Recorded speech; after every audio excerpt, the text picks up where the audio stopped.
I'm here with Trippy Hippy Healing, Bryanna. hmm So tell me about Trippy Healing. What is it?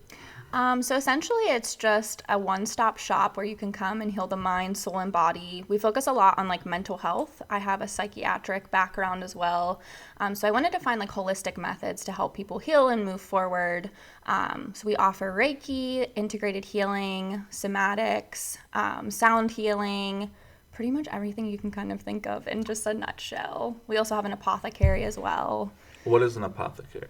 So it's just like handmade items. We have essential oils that I make on my own, infused with Reiki and crystals, different sprays, crystals, jewelry. Everything is handmade, either from my family or myself.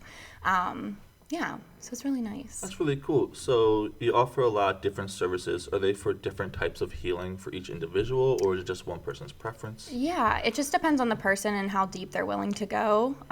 Integrated sessions are my most booked sessions, so it's kind of a little bit lighter, just kind of seeing what everything's all about. We also offer buddy sessions, so you can come with a friend or with your kid and kind of experience everything. We have a dive deeper, so that's where we're going deeper into the body. It's a longer session. I also do like tuning forks and stuff. We focus on like the whole body as a whole, the whole mind as a whole, not just things with spirituality. And then also there's a new offering called Catalyst of Change, where it's kind of like a container of 6 months where we tap into like mental hygiene, things you're doing at home, like holding you accountable for your healing. And that's actually like sped off pretty nicely. So how can somebody heal at home with the products that you give them and the service that you give them? Do you do them like classes so they can learn different ways to heal at home? Yeah, so there's different like somatic exercises that you can do at home.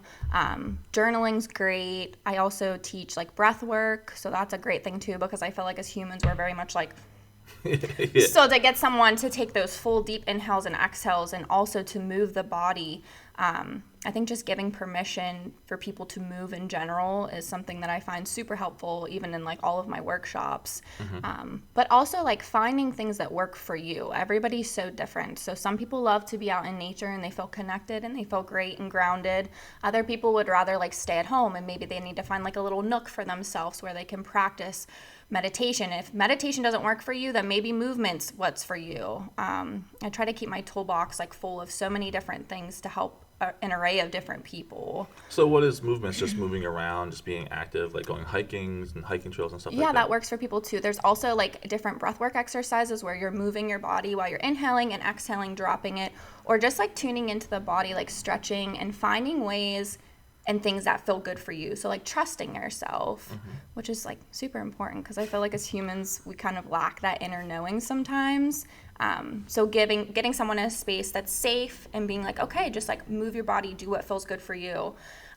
Scream, yell, whatever you need to do here. Like it's a safe space. You would be surprised at the way that people unravel and the things that come to the surface when people are actually in a safe space where they can heal and move through something. Yeah, just really let everything that's stressing Yes. them go. Especially in this day and age, I feel like a lot of people are very stressed just about trying to survive, trying Yeah. to live, Yeah. and it's a very important thing for them to mentally be at peace Yeah. and relax. I mean, that's what I try and do with my mental health. You can ask Jenny, I don't stress as much, or maybe I don't show it, but I try Yeah. not to, and I try to make sure that I'm very happy mentally Yeah. more than I guess physically. Yeah. So I'm very somewhat big on my mental health, and Yeah. I try and really just eliminate things that bother me or stress me out, or just if I get like a negative vibe from somebody, I really Yeah. try and make sure I don't have that person in my life around to bring me down negatively. Yeah, I love that. And I think more people need to do that. I think there's a negative look upon mental health in general. I think we've gotten a lot better from the past, but there's still that like stereotype. You can't cry, you can't be angry, you can't be sad, you should be happy because someone has it way worse than you have it. Yeah. But in reality, when you sit with your feelings, like it's important to feel those things, it's important to embody those things, to move through them, to heal, because if not, you just think all of these things are just trapped inside of your body, and when is it Yeah. gonna be left out? Probably at Totally. the most miss opportune times, like when you stub your toe and you're sitting there bawling your eyes out and so frustrated and so mad. You're not upset that you stubbed your toe. There's like so much trauma and things just like stuck in your body that you haven't worked through. Somebody asks you for a pen, you're just yelling at them, chucking pens at them Yeah. randomly. They're just confused, like what just happened? Yeah, right. And you're like, I'm not actually mad about that. There's something underneath the surface that I need to work on. I'm sorry, I'm still going through a lot. Yes. Yeah. So it's important to acknowledge that stuff.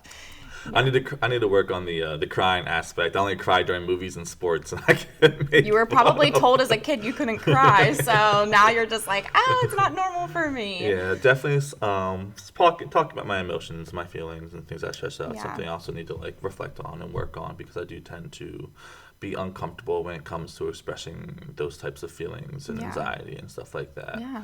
And I'm more like, I like to listen to other people's anxieties and fears and try and give them advice or help them out any way that I can, or even just listen, because some people just need somebody to listen and just be like, you know, they don't even need advice back. They just need to talk. Yeah, you and know? that happens a lot too when people come. Like when you first come, usually we sit at the table, we kind of go over everything, and a lot of people I'll say like, what's your energy level like? What are you here to like move through?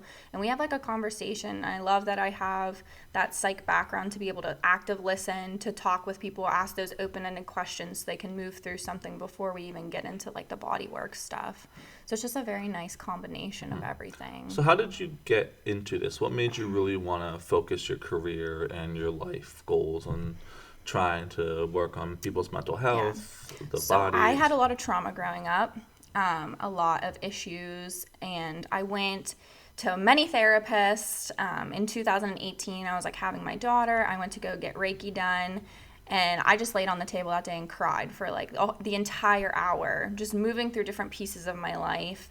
And it's nice because you don't have somebody sitting there asking, well, how does that feel? Like you're able to be in your own mind with someone touching you and just like supporting you and being there for you. Like how you said, just being there for somebody. And the amount of healing that I feel like I did in that session compared to years of therapy, I was like, wow, like this is something that I want to offer to other people. So I just started from there. I really trusted her, so we went through multiple different classes, Reiki classes, integrated healing, the whole way up to somatics. And I was like, yeah, I'm ready to give this to other people, especially in this area. It's not something that you hear of super often. Yeah. And it's not something people hear super often, even in bigger areas. Like it's still new. It's more prominent, but there's a lot of people who are scared of it. But it's amazing work. It's really cool. Now, do you try and answer maybe some misinformation or confusion people might have from this practice? I do. And like, how do you go about spreading how you feel it helps you or helps other people? Do you go on Facebook and social media? Do you just have people come and ask you questions? Yeah, so my number's on Google. You can call me at any time. I've had a lot of people call me to ask questions. Also, people just reach out through messages. I know that people just have like this negative outlook upon it because I feel like that's just human nature, right? Something that's new, they don't really know too much about it. But I found in a lot of my classes, I love being educated because there's always something. People are always like, well, I want to look at the science of it. Well, there is science behind sound healing. There is science behind tuning forks. There is science behind touching someone and it making them feel better. So I really like pull into my education on that and be like, no, there is science behind it. You just need to listen. I actually had a conversation with someone last night about it because they were like, well, I just don't know. But I think that's like something too with mental health. You can't see anxiety, you can't see depression, but it's happening inside of that part of your brain. And it's a chemical imbalance that you can't control. So when I'm like, well, you just need to see the magic in life. And they usually come and they're shocked at what happens. And then they keep coming back. But I do try to keep my Facebook like up to date with things. If people have questions, I try to answer those too. Instagram, I try to keep that updated as well. But it's really cool. Like, Dr. Yamato did a study with sound healing, and he basically what it was is he had two cups of water, and he was freezing them. And the one he told like, you're ugly, you're disgusting. The other one he was like, you're beautiful, you're doing great. And the crystals, the one with the negative self-talk, they didn't have as beautiful crystals. The ones with the positive self-talk, like they flourished and they growed.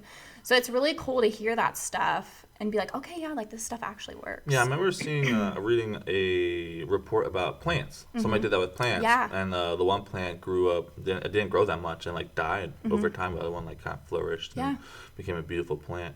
You talk about how people have depression and anxiety, and it's a chemical imbalance. What are ways for people to know that they are having an anxiety attack or stressing? Or because I know I sometimes stress or have anxiety, but I don't realize it. Yeah. And you're just angry and you're very confused. What are good signs to look for that? So I think as people, we walk around all the time and we're just dissociated, which is why I love the work that I do so much too, because I get you to go from up here down into your body. That's a lot what Somatics is about. So like touching your body and feeling like, okay, this is how I feel. But also you need to get to the point where you can drop into your body again, whether it's using breath or movement or whatever it is, to be like, okay, yeah, this is like how I'm feeling. I encourage sometimes for people to maybe journal it out, like stop and pause if you start to feel yourself, like maybe your heart flutters. Like identify those small things, write them down, and then you can look at it back whenever you're like, oh gosh, it's happening again. Yeah. Okay, stop, close your eyes, feel it, like actually feel it inside of your body. Where is it sitting at? Like you can attach a color to it, maybe a sensation like it's in my chest space. It feels super tight, like identifying it, because I think as people, we're just so fast paced. So we're like, okay, I'm having anxiety, but the dog needs to go out, so I need to go let the dog out. Do you ever just sit and be like, okay, this is how I'm feeling? Yeah, it only takes a couple minutes to write something down, understand how you're feeling at that moment. The dog can wait 2 minutes. Yeah. Or just accepting, like, okay, this is how I'm feeling right now. Like, this is where it's sitting. It feels tight. Okay, this is my anxiety showing up. Or if you're depressed, like maybe you're crying, like, okay, just sit with it. Where is it inside of your body? What does it feel like? If you can attach a color to it, a sensation, okay, that's where it's at. And then ask yourself, like, how do I want to move this through my body? Do I want to cry? Do I want to stomp around? Do I want to just like brush my body off? So just like identifying and being inside of your body would be, I think, super crucial whenever you're having those periods of like, okay, I'm anxious or I'm depressed. And then if you're not in your body, even just sitting and being like, okay, whoa, I feel off, I need to write this down, and kind of like writing it down. And when you have more clarity to come back to the situation again, like, oh, this is what it feels like when I'm anxious. Yeah. So I don't know, maybe that answered your question, hopefully. I think so, yeah. Especially just writing it down, trying to look for signs that show, consistency signs that show that you are having a panic attack or something. What I try and do and not stress or get too down my day is I try and look for small little things that like really that's another thing too. Okay, so 5 things you can see in the room. You're getting anxious, like, oh my God, I'm losing it. 5 things you can see in the room, 4 things that you can touch, 3 things that you can hear, 2 things that you can smell, 1 thing that you can taste. Just work your body through it. Yeah. Like that's something I really use in my home health job too. If someone's having a panic attack, I'm like, whoa, stop. Like, let's take a deep breath. Let's get you in. But sometimes people are just so panicked they can't even focus on anything around them. So sometimes I'll point it out to them like, oh, I hear like cars out in the driveway, or I see this, and then they'll come back to and be like, okay, yeah, like I can. Yeah. But it's just initially getting yourself out of that point of like, whew, panic. It's a lot of mental toughness. And awareness. Like you have to be aware. Yeah. But I was also saying, like, I try to not get so, let's just say something bad happens. I spill my coffee or my favorite team loses. I'm like, well, at the end of the day, you know, I'm in a happy relationship. You know, it's sunny out. It didn't rain today. Affirmations. Yeah. They're huge. Yeah. Like, I'm okay. I'm safe. It's going to be okay. It's going to be okay. This is only a momentarily gap of badness. Yeah. I mean, I tell people too, like, say it out loud. Like, say, I'm safe. I'm okay. This is okay. It wasn't a mistake. It was a lesson.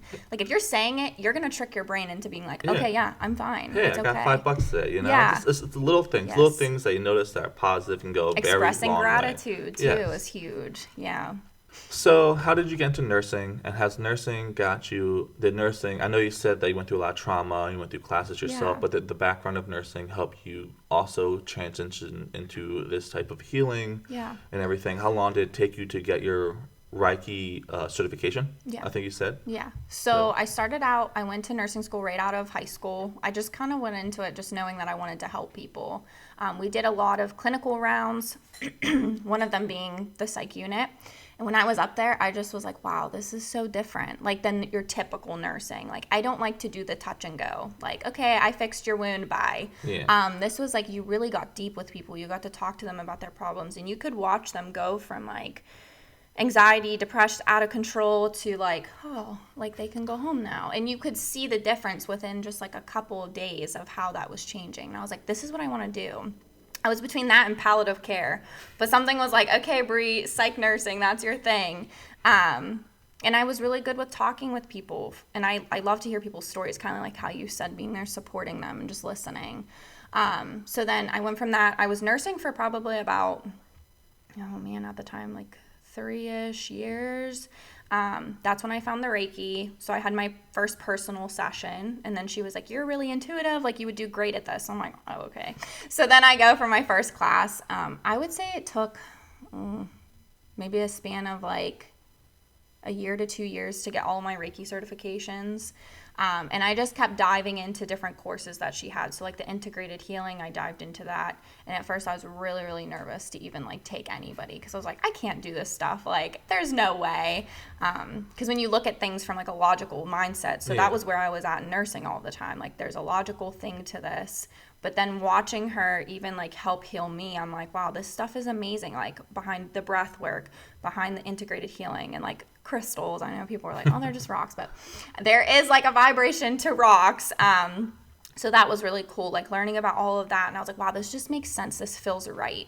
I'm not meant to sit in a building and rot for 12 hours. Like, it just doesn't work for me. I don't like having like management tell me what to do with a person that I've been working for like 3 days on my shifts. Like, they think that they know. I'm like, this is just not gonna work for me. So I was like, all right, I need to do this on my own. So I got all my certificates, and then eventually I was like, okay, I can start taking people. So I started out of my house, and it's just like shifted. I mean, I was working full time in the hospital. I also did like a traveling nursing job for a while. And every year it's just like less and less nursing and more of this stuff. Right now I'm doing home health. I do like 1 day a week. I'm in charge of all my patients, but it's very much aligned, because I feel like the things that I'm learning with my clients, I can also bring to my patients. So a lot of the times when I'm going to someone's house and they're anxious, I'm like, okay, let's do some breathing exercises. Let's try this. And of course, with consent, I do certain things like that. Never energy work, but just more so the mindfulness, because I feel like a lot of this is mindfulness, like moving the body, touching your body, feeling where that's sitting, like just embodiment in the breath work portion is huge, even within the nursing aspect. So it all really flows right now. So I'm very grateful I've gotten to this point of like everything coming together, because it was hard doing like the logical, hard inpatient unit for 12 hours. You couldn't get outside. You couldn't do anything. Where now I can. Sometimes I even do my visits outside with people in home health. I'm like, let's just go outside for a little bit. Let's just like ground, look around us, let the air come through. So I'm very grateful for that. And that's kind of how the journey went from nursing school to where we are now. I like to talk to people and listen to their story, because I feel like I can either take something from that myself with all their experiences and maybe understand how to react for a certain situation, or I can give other people advice and maybe obviously not say like, hey, this John Doe told me to blah, blah, blah, whatever. But I can be like, maybe you should try this. Yeah. I know that this helped other people with certain ways. Yeah. So I think that really helps with you, especially because you said you listen to other people's stories when you're doing home health, and maybe you can help transfer into your own business. Yeah. And maybe figure out different ways to help other people heal mentally and physically and stuff like that. Yeah, definitely. It's been a very good vibe of it all coming together. We're at a really good spot right now. So thankful for that. So you said that you work a lot. You did traveling nursing. You did home health, you do this. How do you have time for your own stuff and your own mental health? You're also a mother of two. Yeah, so this is something I actually had to like pump the brakes and start doing like last month, because I was burning out. Like, it's like you just give and give and give to so many different people, and you're like, you come home, and I do have 2 kids, so they're like, Mom, and I'm like, oh gosh, I don't know how much more I can take of this. Those kids are complicated their own sense. Oh yeah, for sure. But I've been tapping more into myself. So I'll like pull cards for myself in the morning. I start to like self-treat myself. That's something I love to do when I'm feeling like off balance or ungrounded. I'll give myself Reiki, just like talking to people with similar backgrounds in Reiki and things like that, and kind of moving through. That's kind of how I stay grounded. I love to be outside. That's a huge thing for me. Like when I'm outside, I'm just like closing my eyes or looking at the trees, just something like that. So that's really, I've had to tap into that a lot. I even like practice stuff with my kids though, so trying to teach them mindfulness and breathing techniques and things like that, so we can all have like my home is a very zen space. Like you're allowed to feel your emotions, it's a safe place, but at the same time like we really work on like communication, and because my childhood was not like that. Communication and knowing that you can feel your feelings. And we actually take kids at the studio too. That's something that's been really flourishing.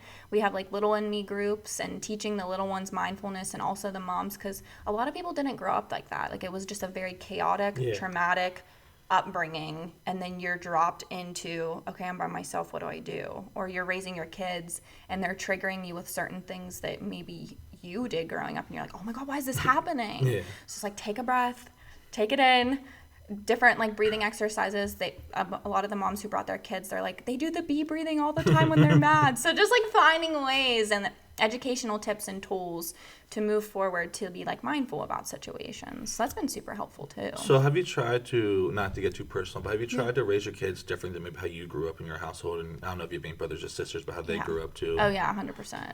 Everybody thinks I'm weird in my family. They're like, what is this? So people be like crying. I'm like, let them cry. Don't. Just let them cry. Let them have it out. It's okay. They need to let it out, because if they don't let it out now, they might do something worse down in the future they don't know And that's about. nothing against my family. You know, they were raised in terrible ways too, and it just trickles down. It's that generational stuff, and they took some of it away, and I'm like, okay, no, this is not going to continue to happen. Like, there's different, and it's just like, you know, that educational tool of like, they didn't know that these things, like, kids don't cry just to cry. They don't get upset just to get upset. There is a reason behind it. You just have to get them to be on a level space to be like, okay, yeah, this is actually why I'm sad or mad or upset. And finding like good, even on the psych ward, like finding good ways to move through something, like take a pillow and punch it instead of somebody else. Like, let's replace it with something. It's all about like in the mind. Okay, yeah, this is what I have to do. And then with practice, it becomes easier and better. But yeah, definitely tried to raise them a lot differently. Yeah.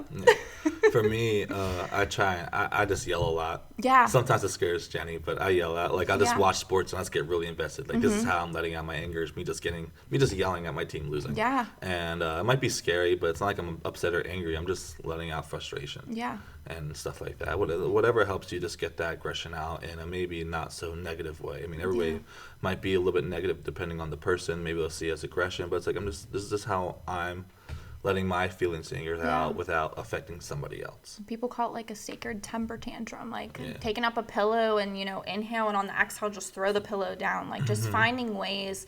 And then you get that movement in your body, you get that breathing in your body, and then afterwards you're like, oh, I feel so good, because you actually left it out, like you didn't just keep it in.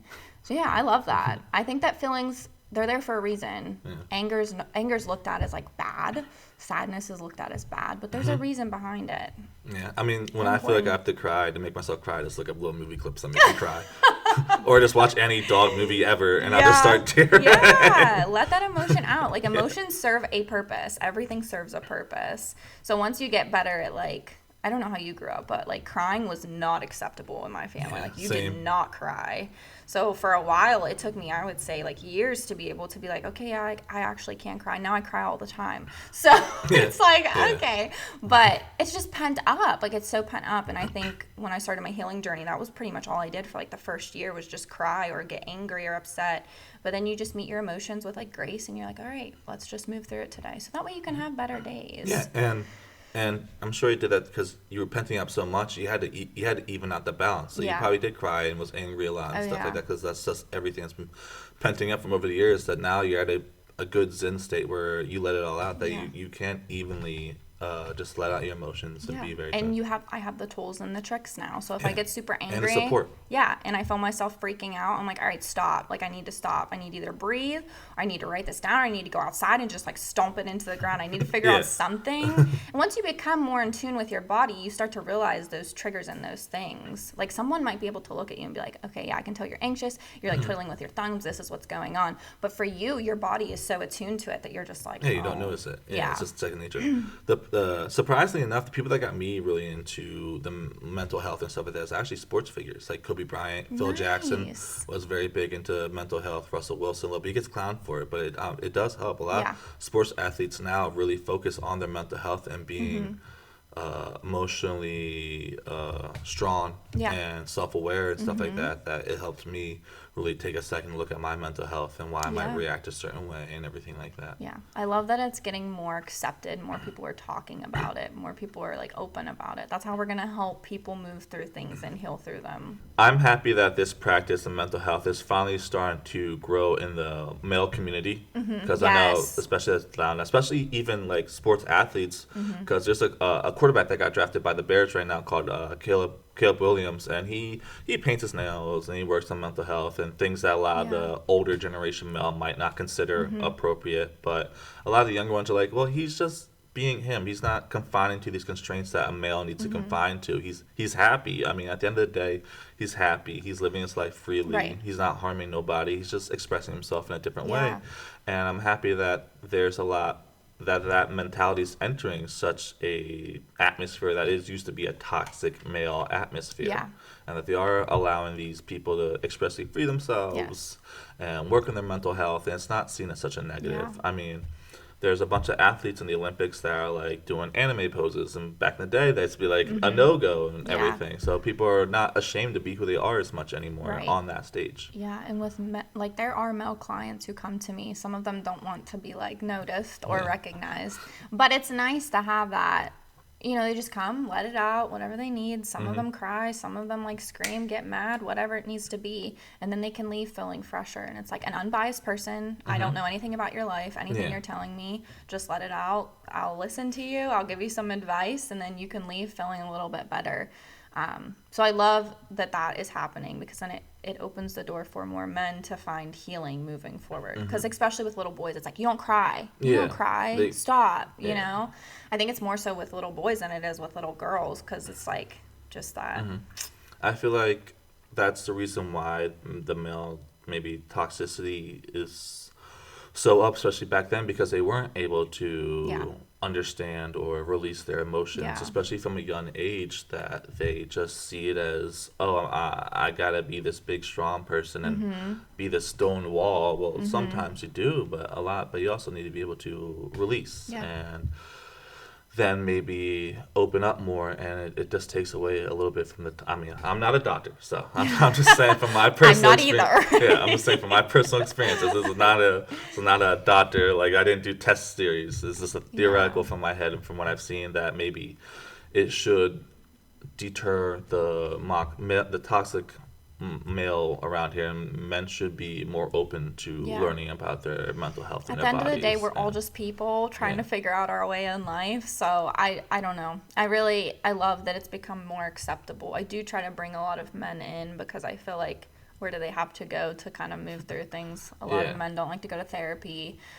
So something a little bit more private, where you can come in, just let it out, leave, be on your way. I'll just hide you as you come in, hide you as you leave. We have masks if you need it. Yeah, seriously. Like, it's okay. Yeah. But it's just nice to have that, where you can just be and exist and not have to. And back in the day, it was like, go to work. You go to work, you provide for your family. It doesn't matter what's going on.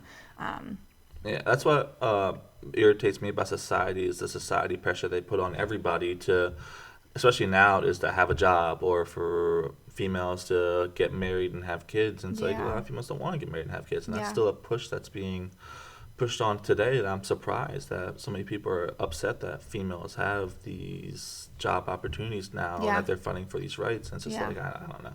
And I'm not going to get into that. That's a whole separate thing. Oh, gosh. Yeah, that gets people heated up sometimes. But backtracking, but I don't like that society does push this pressure on people to be, like you said, so idealistic and not think freely and be very open and creative. I feel like we've been pushing a lot from the creative factor of life, and people we're not in like the olden days that we used to. You know, people are putting like their health first instead of a job. Yeah. And I just think it's generational. Like, our grandparents were told, like, you need to go to work. You need to have a stable job. It doesn't matter if you like it or not. You're going. Yeah, 40 hours. Yeah. So I think for them, it's like oh my gosh, like, I can't believe that our kids and grandkids are actually making it in society, doing the things that they love and taking time out and crafting that for themselves. And I have a lot of older people who come to me too, and I love that, because I'm like, wow, like, that's that generational thing. Like, you're actually taking time to take care of yourself. Like, my grandparents don't take time to take care for themselves ever. And I'm like, this is actually crucial. Like, this is really important that you do this.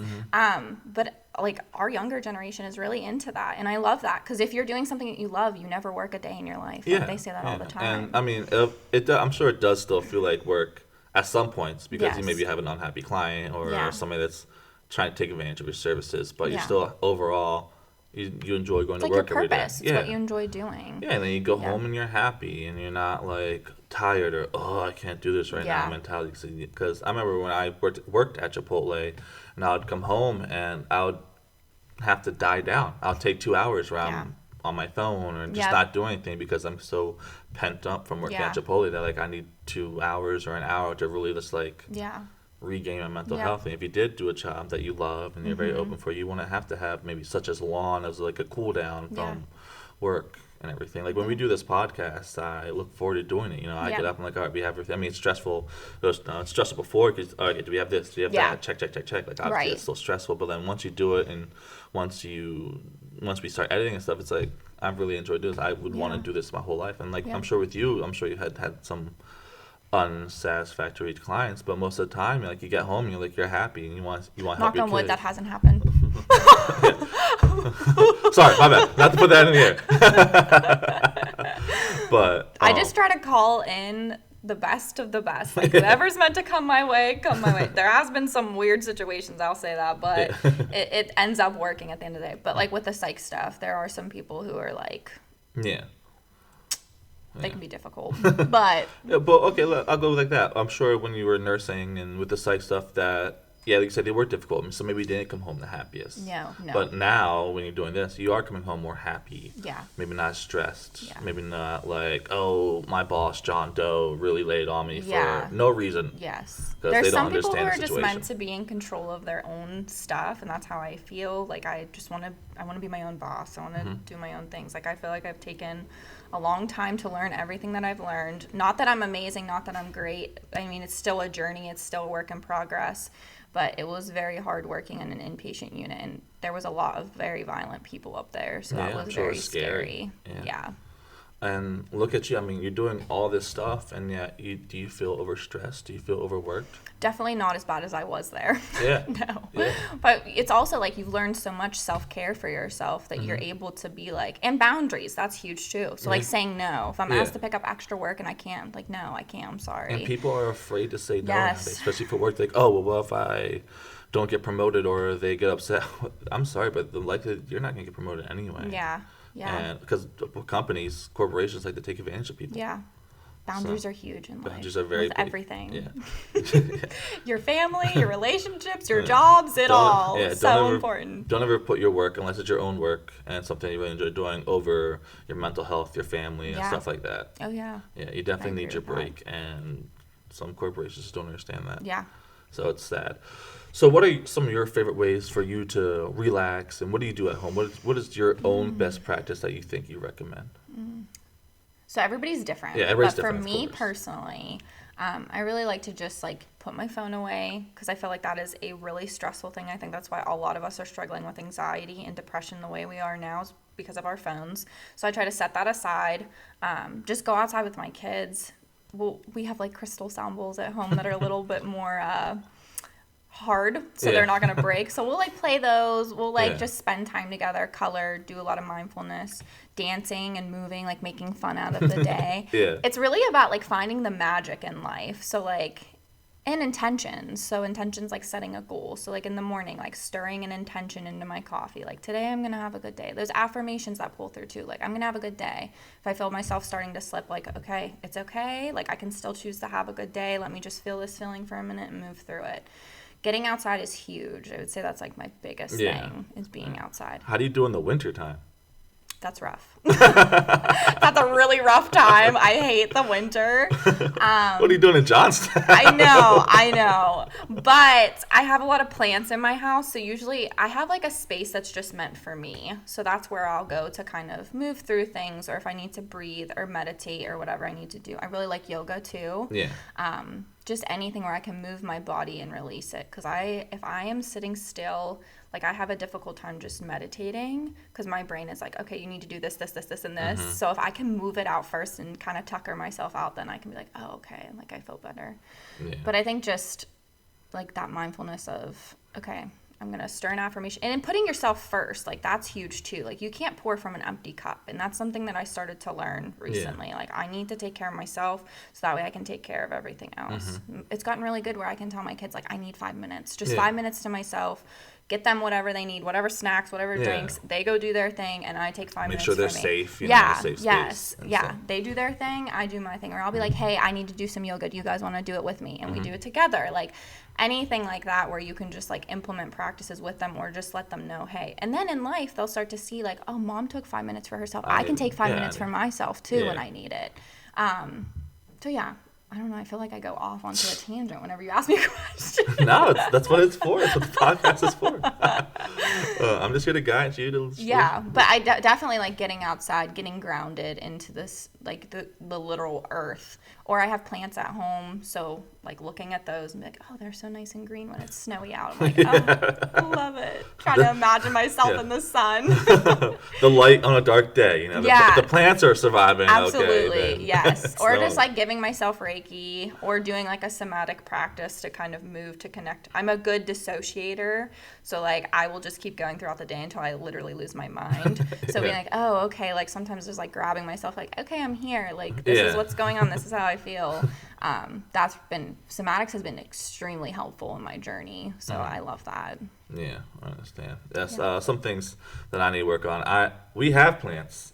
I'm just not the best at taking care of them. I know, it's hard. Yeah, it is hard. I'm like, man, when's the last time I watered these plants? It's been like 3 months. It's so plants hard. Just barely living. They're literally dying. Man, these plants are really brown. Yeah. Well, it's hard because every plant is like so different. Mm-hmm. And which ones is the ones that you only have to once a month you have to water them? Succulents are really succulents. Good. Somehow I still kill those. Kill them. I kill the fake plants. Okay. Yeah, it's hard to know. I feel like I overwater them sometimes, but yeah, that's true. I don't know how much. I'm just pouring a gallon. I think there's enough water. Maybe that's something I should dive into deeper, learning how to take care of my plants. It's badly. Google how to take care of plants. Yeah. It's rough. Maybe just like give them some Reiki so they come back to life. I don't know. Oh my gosh. Yeah, well, I'm not a good plant player. No, me either. It's not a strong suit, but I really have tried, because I do like that part of being inside and having like nature in with me. I have a lot of seashells through my house, a lot of crystals, like, you know, just bringing all the elements in that I can. So when winter comes, I'm like, I'm okay. You have your own little summer area. Yes. Spring. See, I like fall. Fall is my favorite, and then spring. It's fall, spring, and then I like winter more than summer. I don't like being hot. I like fall as well. Yeah. It's spooky season. It is spooky season. And football comes back, and the baseball playoffs, and basketball's back. It's just the best season. College football. You're thinking of sports. I'm thinking of Halloween. Yeah, well, I'm thinking of Halloween too. That's when the holiday season starts, because then it's Halloween, and then it's Thanksgiving, and then it's Christmas, and it's the best holidays. I love Halloween. It's my favorite holiday. Mine's is Christmas. I can't help it. I grew up. It's the best time I had when growing up was Christmas for me. That's good. Yeah. Then Halloween slowly. Now that we've had our own apartment and we got a house, so we're getting a house, and now it's like I'm excited for the Halloween decorations, and I have somebody to go do Halloween stuff with. So now I'm getting more into Halloween, because before it was kind of just me, and none of my friends really did stuff for Halloween, so I didn't really do stuff for Halloween. But it's definitely more since I got with Jenny. It's been more exciting more looking forward to. Yeah. I know some of the things that I need to work on. I know you said that I'm not a big therapy person either. So I never tried it, and I still, my own stubborn way, think that I can just talk to somebody or do it myself. So therapy has been something I have had to research and do my own thing on, that I'm slowly maybe getting more accepting to eventually over time. But because grew up with my dad's from Guatemala, so he's foreign, and they have a very foreign mentality. So it's just, you know, little cracks in the cement to eventually break down that wall and stuff like that I have such a stubborn viewpoints on. And therapy can be so amazing for some people, but some people it just doesn't work. Some people just doesn't work. Some people just need a little bit more mental healing. I feel like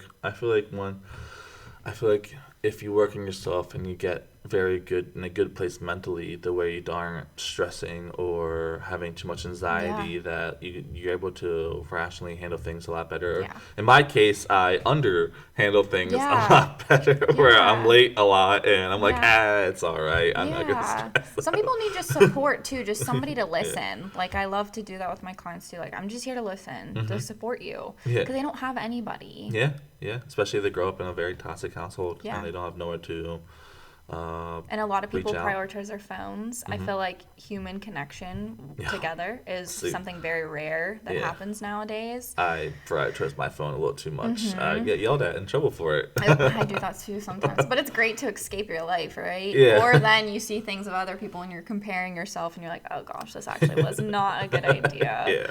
But we need that. We need that human connection again, where you can, like, I do a lot of groups. So I love when people come in and they share their stories with strangers that they don't even know, but they feel comfortable doing so, and then they become friends. Like, I've had tons of people who keep coming back, and it's the same people because they formed that connection with each other, where like they all believe in the same similar things, they're going through the same similar things, and then they can come and we can just kind of all share it for the month and be done with it, like let it go and then move forward. It's very good to like just have people come together and just kind of talk again, you know, just have their phones away, make it like a no phone thing, and just have do with the big deck in the day and just interact with good people. Old healing. Exactly. Like, that's what I do when I go out. I just talk to random people because I do like that human interaction. So I do try and find everybody needs that. Like that's just like something primal within us. We need to feel connected to other people. Exactly. So I love doing these podcasts because I get to talk to somebody and learn about their experiences and their work and everything. So thank you for coming on. It was a blast. For having me. Oh, of course. I would like to do this again. I mean, I feel like it'd be really good to have a nice, somewhat therapeutic session about mental health and stuff that people can come and look at that they might not understand and experience themselves. Yeah, you can come to the studio. We can play some bowls. You guys can kind of check everything out. Where is your studio, by the way? It's on 139 Clinton Street. We're the third floor up. Okay. Yeah. And how can people reach out to you? Facebook, Trippy Hippy Healing and more. I'm on Instagram as well, but also I have a website, so www.trippyhippyhealing.com. Okay, very nice. Thank you guys for tuning in. Thank you for coming on. It was a blast. Hope you guys have a good day, and don't forget to work on your mental health. Yeah. It's very important.